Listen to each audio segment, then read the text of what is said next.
out from the depths into your freedom. Our chains are gone. No weapon formed shall prevail. Your word is stronger. We overcome.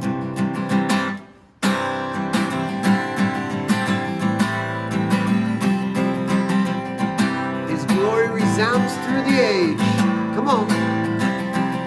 Your glory resounds through the age. All saints declaring your great renown. Your kingdom forever will stand. We won't be shaken. We will not fear. Our God, a mighty warrior. You're a consuming fire. In victory reign. We triumph in your name. Jesus, the great commander. You conquered death forever. In victory reign. We triumph in your name.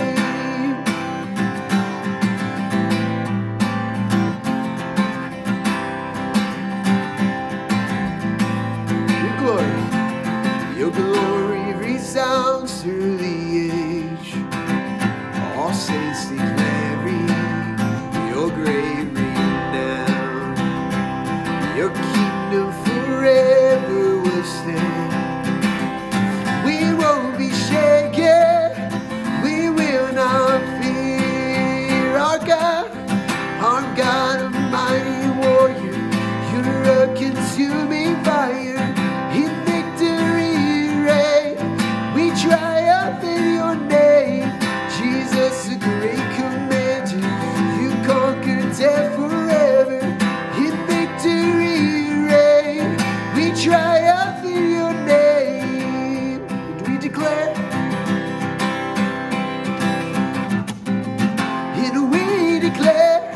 your name is power. Exalted one, your name is higher. You stand alone, our strong defender. Above you there's no other. Above you there's no other. And we declare your name is power. Exalted one, your name is higher. You stand alone, our strong defender. Above you there's no other. Above you there's no other. Above you there's no other. Above you there's no other. Our God, a mighty warrior. You're a consuming fire. In victory reign. We triumph in your name. Jesus, a great commander. You conquered death forever. In victory reign, we triumph in your name. Our God, a mighty warrior. You're a consuming fire. In victory reign, we triumph in your name. Jesus, the great commander. You conquered death forever. In victory reign, we triumph in your name. Triumph in your name.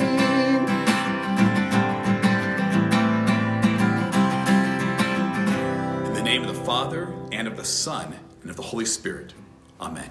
Let's pray. Lord Jesus, we thank you for this time. We thank you for this privilege. We thank you for your presence. And Lord, we invite you into those parts of our lives that we often hide.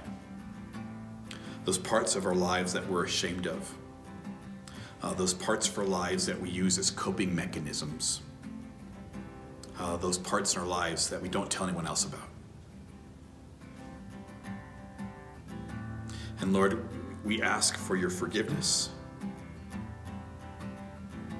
And we ask for your strength. Lord God, you see everything. and by your grace we are yours. And Lord, we thank you that you love us just the way you are. And Lord, we thank you that you love us too much to leave us like that. So as we have this time of confession, Lord God, we're going to take some time right here, just in the quiet of our hearts, confessing our sin to you and asking for your forgiveness.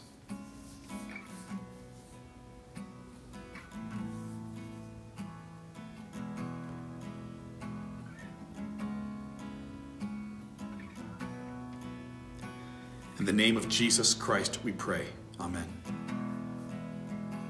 And Jesus Christ, God in the flesh, came and died on a cross for your sin and for mine, so that you might be forgiven and free. And as a servant of the word, I announce this grace of God to you, and by his promise, forgive you all your sin. In the name of the Father, and of the Son, the Holy Spirit. Amen. Let's pray. Lord God, we thank you for your daily bread, Lord. We thank you for how you always provide, Lord. Thank you so much. When we get fearful, when we stress, when we doubt, Lord, may we rest in your arms. May we rejoice in your creation, and may we thank you for your providing yesterday, trust in you in your providing for this day. Lord God, we lift up those in need of healing. We pray for Tom's sister Susan, Scott's brother Brad. We pray for a young man in prison, Lord God. We lift him up to you. We pray that you would watch over him. Lord, we pray for Tom's mom. We thank you Tim is out of the hospital doing better. Thank you, Lord. Lord Jesus, we thank you for you're in the process of healing a young woman. We give you praise for that. We lift up Bill, who has heart issues. We pray for healing for Dorothy and for Carrie's mom too. We thank you for the gift of life and for birthdays, for Willie and Sherry and Gabby and Joe and Jackie and Lisa. Lord, we love them. You love them too. Thank you so much for them. And we pray all these things in your name, and we pray together as you've taught us to pray. Our Father, who art in heaven, hallowed be thy name. Thy kingdom come, thy will be done, on earth as it is in heaven. Give us this day our daily bread, and forgive us our trespasses, as we forgive those who trespass against us. And lead us not into temptation, but deliver us from evil. For thine is the kingdom, and the power, and the glory, forever and ever. Amen. Before I spoke a word, you were singing over me. You have been so, so good to me. Before I took a breath, before I took a breath, you breathed your life in me.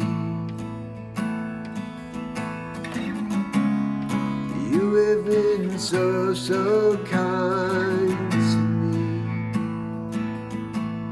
And oh, the overwhelming, never-ending, reckless love of God. Oh, it chases me down, fights till I'm found, leaves a 99. I couldn't earn it, I don't deserve it, still you give yourself away. Oh, the overwhelming, never-ending, reckless love of God. Yeah, yeah.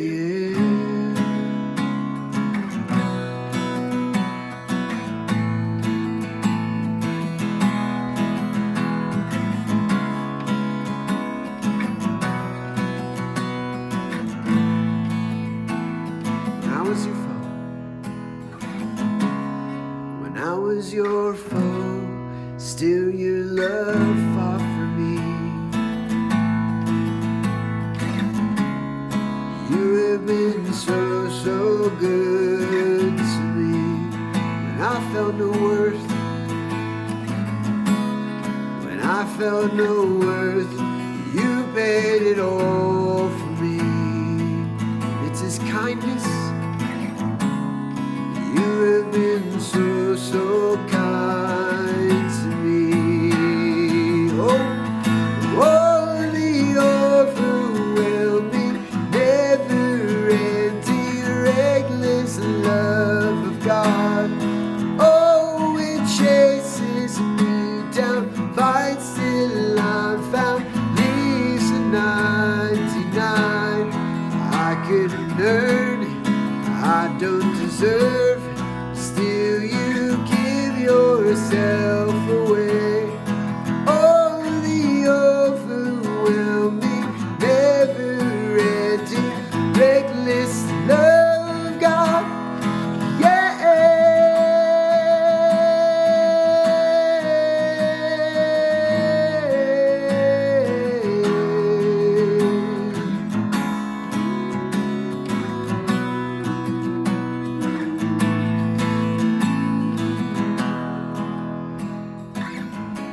No shadow you won't light up, mountain you won't climb up, coming after me.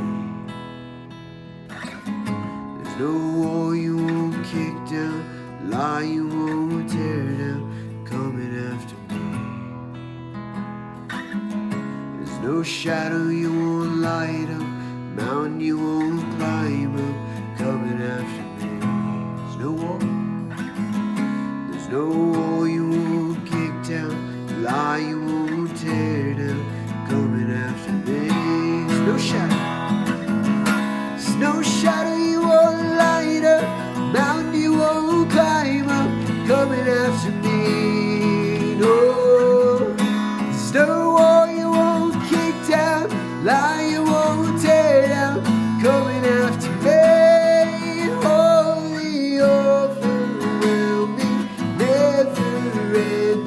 Reckless love of God.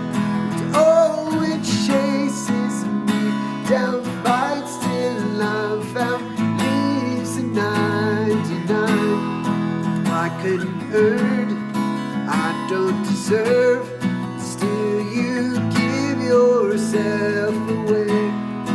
Oh, the overwhelming, never-ending, reckless love.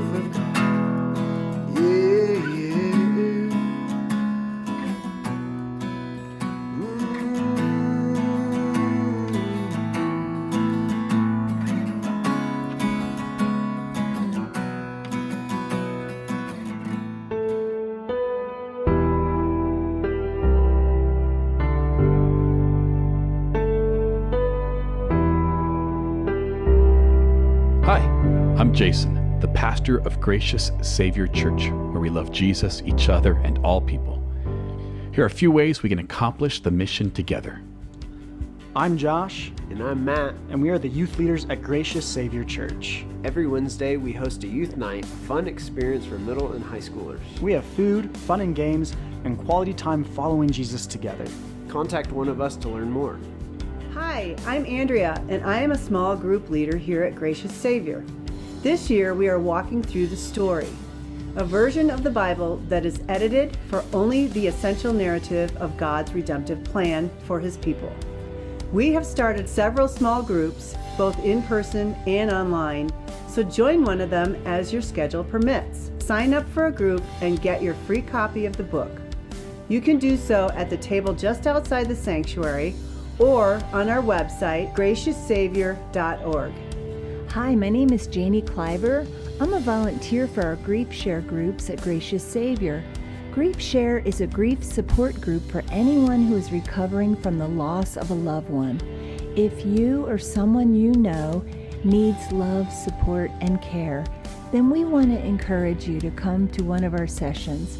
We host Grief Share here at the church every Monday night at 5:30. All are welcome, and we hope you can find the support you need.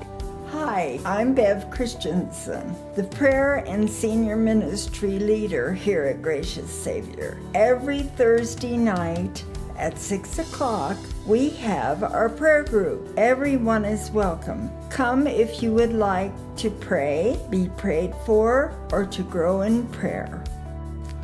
This ski season, we have the pleasure of joining up with Mountaintop Services. What that means is that we'll be hosting small church services Sunday afternoons beginning at 12:30 on the following dates: January 24th, February 14th, March 7th, and March 28th. These services will be held in Beaver Creek just by Spruce Saddle. So reserve those days on your Epic app or online, and we would love to see you there at 12:30 on one or all of those dates. Can't wait to see you there and worship God with you in His creation. Holy Week is coming up, and we will be hosting a Good Friday service, a reflective, meditative service on what it means for Jesus to die on the cross for our sins on Friday, April 2nd at 7 p.m. We will have online and in-person options for this service, and for our Easter service, which is Sunday, April 4th at 7 a.m., 9 a.m., and 10:30 a.m. Normal years, we would have you bring food, but this year we will be providing coffee and donuts for everyone. If you feel called to support our ministry financially, you can do so through one of three ways: our website, gracioussavior.org, or our Gracious Savior Church Venmo account, or you can give a physical offering at one of our two offering boxes. There's one by the exit out of the sanctuary and one by the exit out of the whole building. Giving is by no means an obligation, and you should only give if you feel called to. What it does do is enable us to fulfill God's mission in this valley. So thank you so much for your faithful giving. It really has helped us love Jesus, each other, and all people. Grace, mercy, and peace to you from God our Father and from our Lord and Savior Jesus Christ. Amen. We are in week 12 of the story, and if you have not been following along, now is the time to start because it is turning into a soap opera. We got a little telenova going on today, and it's been actually the whole series has been one big soap opera. Some people say to me, man, the Bible's kind of boring. Not the way the story edits it. It's incredible. A number of you have said to me, I've read the whole thing already. I couldn't put it down. And I believe it. Today, in chapter 12, we're in a section that's about David and Bathsheba. Now, I remember first hearing about David and Bathsheba when I was 10 years old in Sunday school, and the teacher was a little embarrassed to talk about David and Bathsheba. And we're going to find out why. If you need to teach about David and Bathsheba to little kids, I recommend VeggieTales with King George and the Ducky. But for you guys, you get the whole story. Some of you have probably heard of it before, but you haven't heard the whole story. You probably don't know it's much, much worse than what you've been told. How bad is it? Well, I'll tell you. It takes place around 1000 BC. It's told to us in 2 Samuel chapter 11, and it begins ominously with these words. In the spring, at the time when the kings go off to war, David sent Joab out with the king's men and the whole Israelite army. Those are bad words. What is the king's job? To lead the king's men. That's the king's job. And King David is not there. He's sitting on the laurels of his success, and he's sent someone else out there to be with his men. One lack of integrity leads to another. Late one night, when David should be out with his army, he's at home, can't sleep. So he goes up on his rooftop. They had flat rooftops. He goes up on his rooftop to catch some cool air. And he looks down because, of course, his house is taller than everybody else's homes around him in Jerusalem. And he looks down at someone else's rooftop and he sees a woman bathing nearby. It's a full moon, most likely, because he can see somewhat clearly. And she's out there bathing because it's nighttime and no one else should be out, and she wants some privacy, and this is what she's doing. But it doesn't work this night. David wakes up one of his servants to find out about this beautiful young woman. And the servant comes up and sees and knows. And the servant says this, "Isn't this Bathsheba, the daughter of Eliam, and the wife of Uriah the Hittite?" The servant is cautious, but clear. He's cautious because he knows he's speaking to his king. His words have to be careful, but he's also clear. The servant's clear because the name he uses for Bathsheba is odd. You would expect the servant to say something like, "Oh, that's Bathsheba." If you want to give permission, he'd say, "Oh, that's just Bathsheba." To give a little bit of caution, he'd say, "That's Bathsheba, the wife of Uriah the Hittite." He adds something a little unusual. He says, "That's Bathsheba, the daughter of Eliam and the wife of Uriah the Hittite." So who are Eliam and Uriah the Hittite? We know who they are because they're listed later on in 2 Samuel. Eliam was part of David's personal bodyguard. Eliam's father was a man named Ahithophel, who was one of David's advisors. Eliam's father mentored David. Eliam was one of the few men who helped protect David when he was on the run from King Saul and the Philistines. And not just Eliam, Uriah was also part of David's personal bodyguard. These men had fought together. These men had sacrificed together. And more than that, Eliam and Uriah had pledged to give their lives to protect David. They had proved themselves loyal in battle and fearless. And most likely, David went to Uriah and Bathsheba's wedding. Once he hears the servant, he knows exactly who she is. And what the servant said should have shocked David's conscience. At that point, he should have said, "Oh my goodness, what am I thinking? I cannot possibly sin against this woman and these two men. There's no way possible. I mean, bros, no. You don't even date your best friend's little sister. She's off limits. And this guy doesn't stop. He hears who Bathsheba is. He hears how he's connected to men who have protected him. And it doesn't slow him down for an instant. He sends messengers to get Bathsheba. They arrive at her home in the middle of the night. Her husband is gone fighting a war. And when she sees they're the king's messengers, there's only two options. Either her husband is dead, or someone saw her on the rooftop.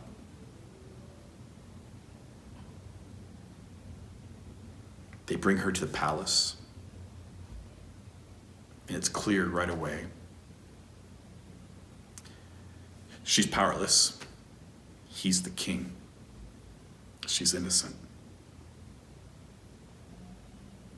And some weeks later, she sends a message back to King David. "I'm pregnant." And now David needs to cover up his crime. So he devises a plan. Here's the plan, 2 Samuel chapter 11, starting with verse 6. So David sent this word to Joab, "Send me Uriah the Hittite." And Joab sent him to David. When Uriah came to him, David asked him how Joab was, how the soldiers were, and how the war was going. Then David said to Uriah, "Go down to your house and wash your feet." So Uriah left the palace, and a gift from the king was sent after him. But Uriah slept at the entrance to the palace with all of his master's servants and did not go down to his house. David sends a message to his general Joab, "Send Uriah the Hittite home." Uriah, one of his commanders, because he's one of the leaders in David's army. And Uriah meets with David, and David's shooting the breeze with him. "Hey, how's it going? How's Joab? How's the war going? Let me get some tactical information here. And oh, by the way, since you're home, might as well go home, see your wife. In fact, here's a gift. Here's some nice food. Here's a nice bottle of wine. Why don't you guys have a lovely dinner together?" Now Uriah knows exactly what's happened. See, he's one of the commanders in the army. And if you want to report on how the battle is going, you would send a messenger, and then they would send a message back. You don't pull one of your commanders in the middle of a fight. And the only reason they would pull Uriah home in the middle of a fight is if to tell him that something has happened in his family. And as soon as he meets David, he knows something has happened to his family. And now he knows the man who did it. Uriah does not go home. He's going to string this out so people know what David has done. This is what happens next. When David was told Uriah did not go home, he asked him, "Haven't you just come from a distance? Why didn't you go home?" Uriah said to David, "The ark and Israel and Judah are staying in tents, and my master Joab and my Lord's men are camped in the open fields. How could I go to my house to eat and drink and lie with my wife? As surely as you live, I will not do such a thing." Uriah's response is damning. He's respectful, but he's letting David know he knows exactly what's happened. He says this, "The ark and Israel and Judah are staying in tents where you should be, David. And my master Joab and my Lord's men, your men, are camped out in fields. How could I go to my house to eat and drink and lie with my wife like you did? As surely as you live, I will not do such a thing."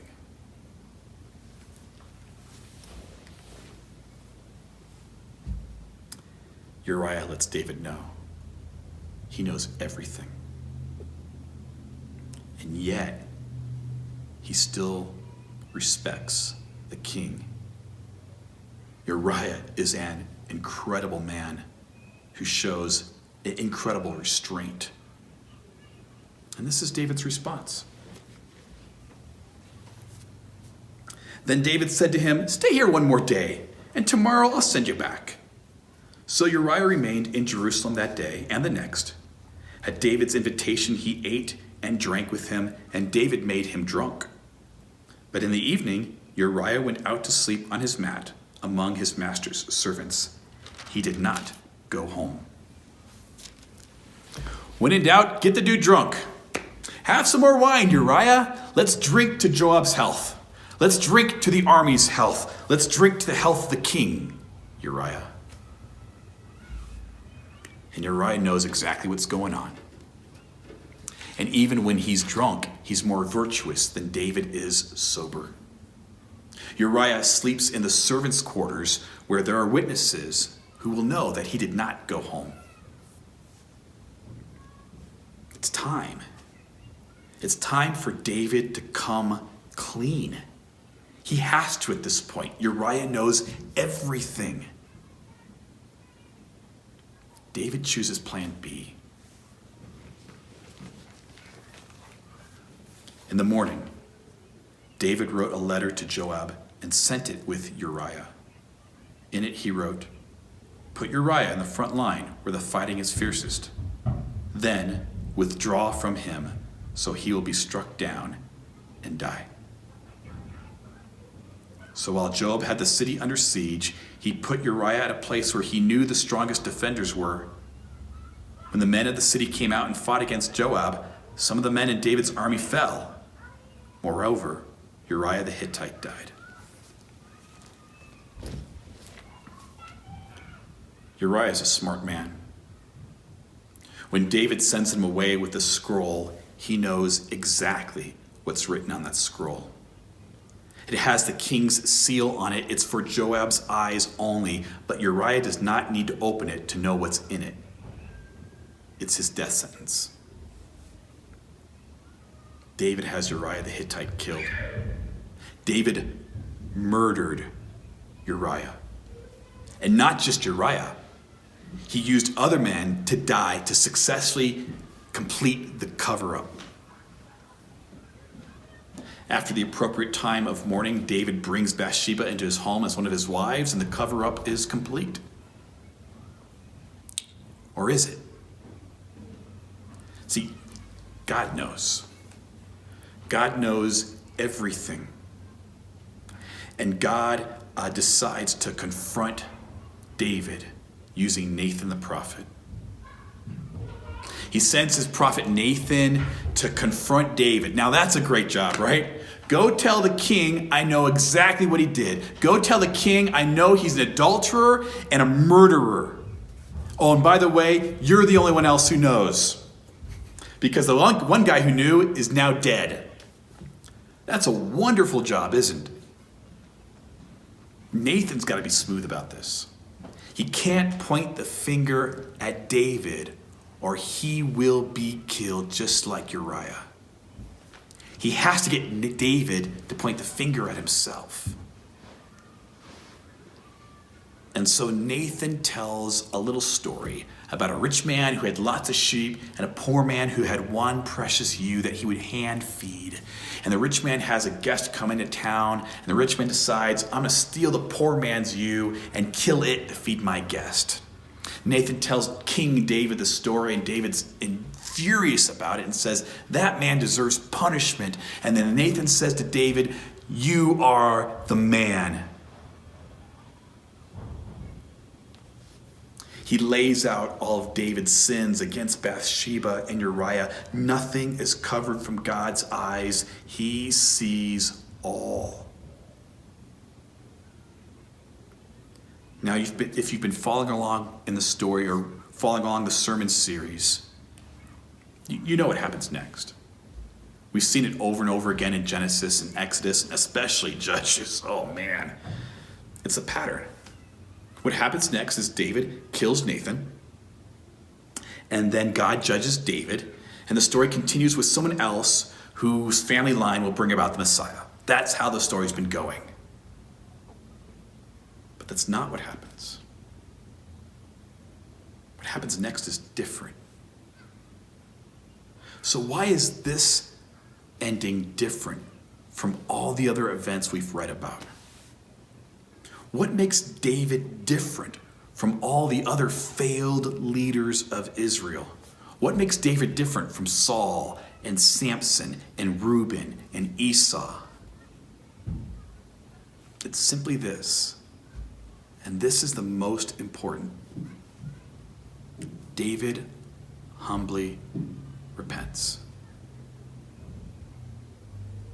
And that's the only thing that makes David different from Saul and Samson and Esau and Reuben and even Judas.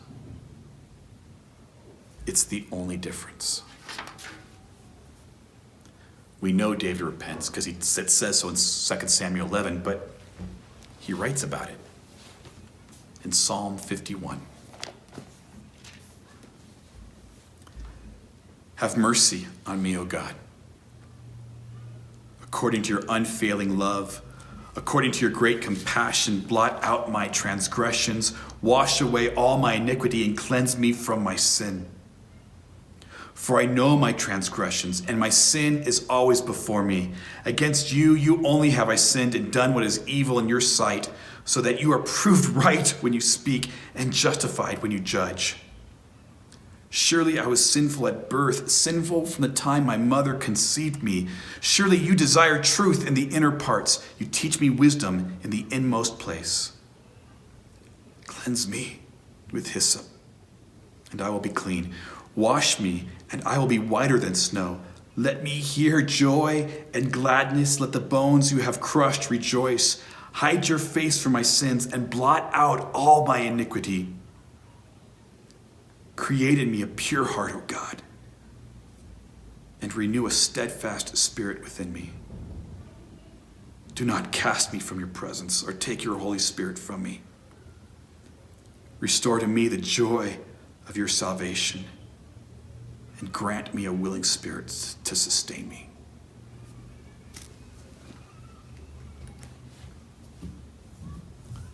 David, of course, has sinned against other people, but ultimately, all sin against other people is a sin against our God, Creator, and His will in our lives. And so forgiveness also ultimately comes from the Lord. David writes in that first verse, which sets, it's perfect. Have mercy on me, O God, according to your unfailing love, according to your great compassion, blot out my transgressions, wash away all my iniquity, and cleanse me from my sin. David describes what he's done with 3 words: transgression, iniquity, sin. David describes what God can do with 3 words: blot out, wash, cleanse. And David describes the character of God with 3 words: mercy, love, compassion. Do you know yourself like David knows himself? Do you know yourself without ignoring your sin like Samson? Without minimizing your sin like Saul, without excusing your sin like Esau? Are you able to be honest with yourself and God? Do you know God this way? Do you know God is the one who blots out, who washes away, who makes you clean? Do you know God is merciful to you, has unfailing love for you, has great compassion for you? Do you know God this way? Because until you know yourself truly, you will always see yourself as pretty good, not bad, better than most. Until you know God truly, you will always see God as pretty good, nice guy, big man upstairs, helps me out when I need him. But you'll never desperately need God, because you'll never be desperate. And you'll never truly know the mercy, the love, and the compassion that God has for you. And you will always see yourself as okay, not too bad, good most of the time, or even unlovable or unworthy.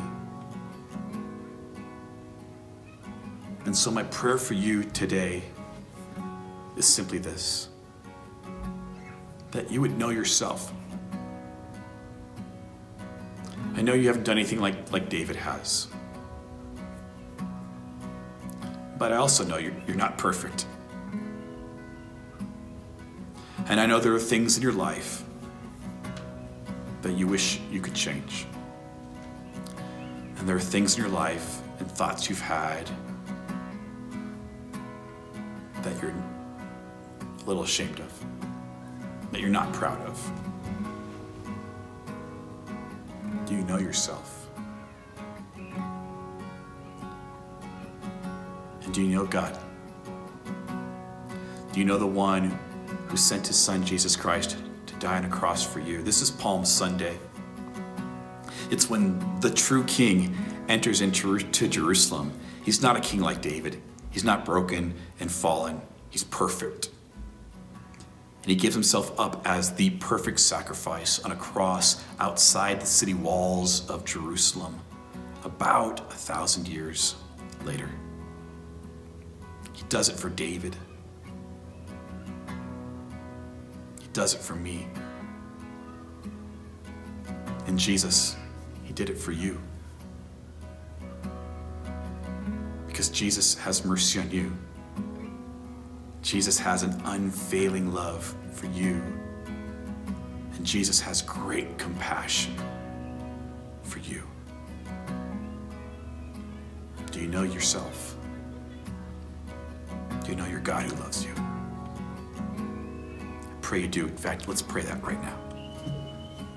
Lord Jesus, thank you for your mercy. Thank you for your unfailing love. Thank you for your great compassion, Lord. We ask that you'd enter those places in our hearts and minds, Lord, that we shield everyone else away from. That you would enter into those places, Lord God, that you would blot out, that you would wash away, that you would make us clean. And Lord, in doing so, you would restore to us the joy of your salvation. May we know ourselves. And through Jesus, Lord God, may we know you now and forever. Amen. May the peace of God, which passes all understanding, may that guard your heart and your mind in Christ Jesus our Lord for life everlasting. Amen.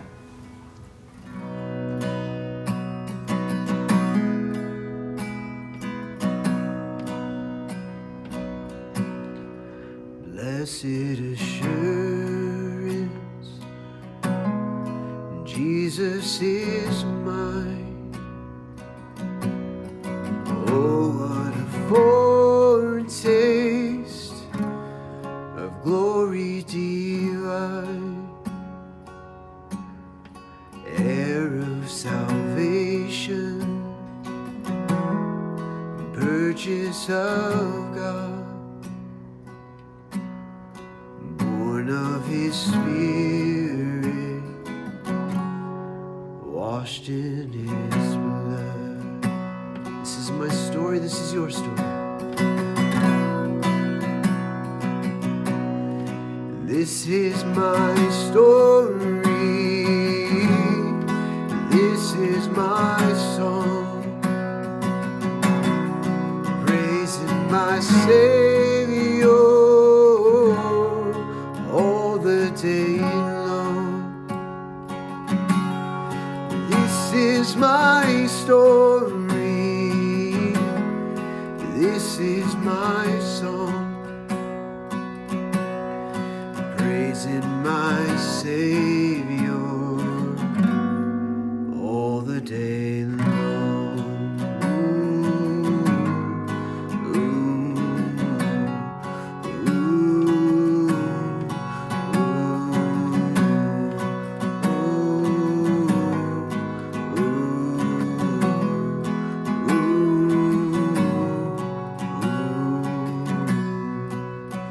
Perfect submission. Perfect submission,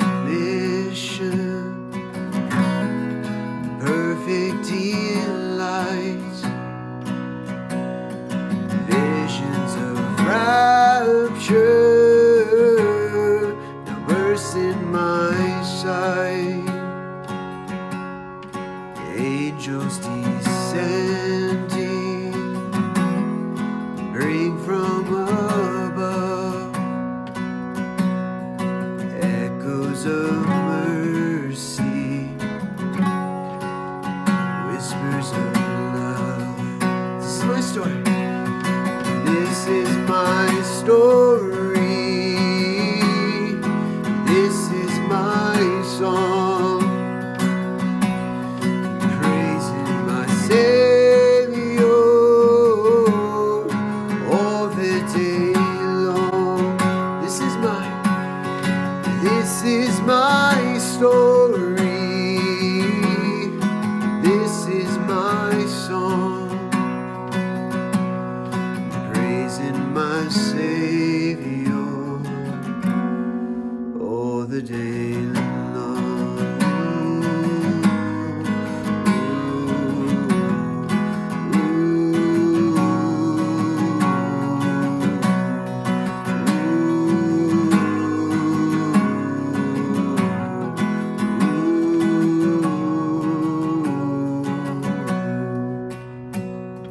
All is at rest, perfect submission.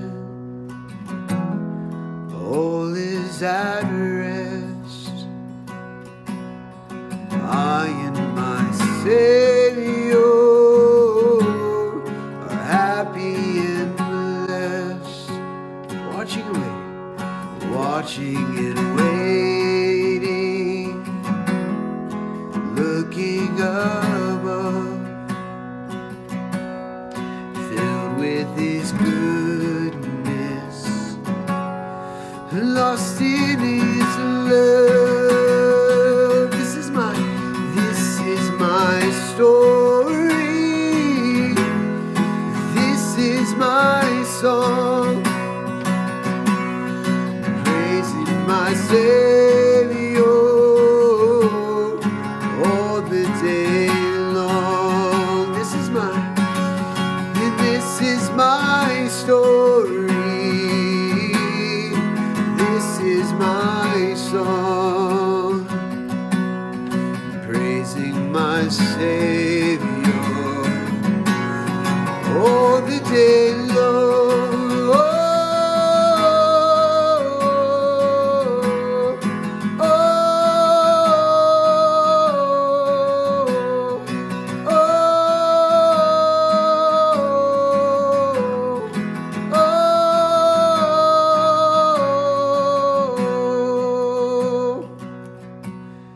This is my story.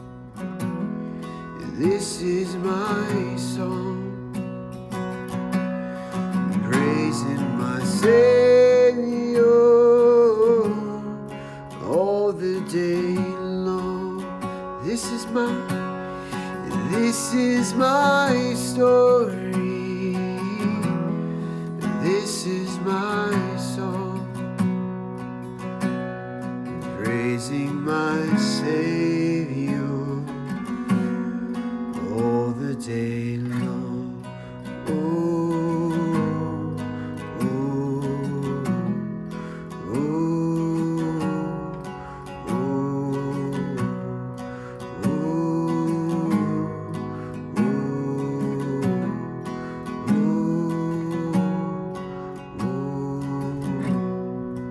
The Lord bless you and keep you. The Lord make His face shine upon you and be gracious to you. The Lord look upon you with favor and give you peace.